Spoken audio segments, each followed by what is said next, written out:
এই সংখ্যাগুলো কি করে আমরা বর্গ করব? তাহলে প্রথমে কি করতে হবে, এই যে প্রথম যে ডিজিটটা তার বর্গ করতে হবে।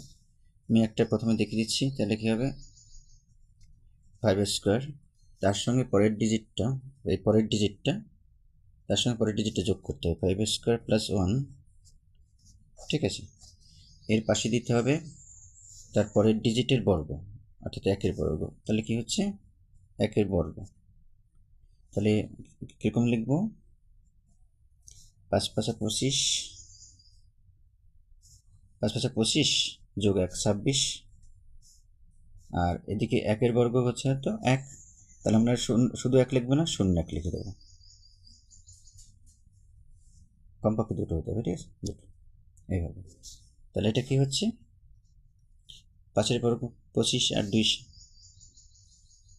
27, তারপর 2-এর বর্গ 4, মানে 0 4 লিখবো। এটা কীভাবে করবো, 5-এর বর্গ 25 আর 3 28, 3-এর বর্গ 9,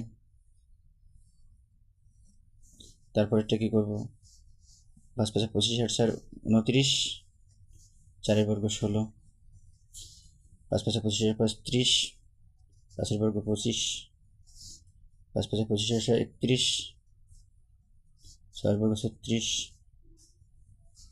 5 × 5 = 25 আর 7 32,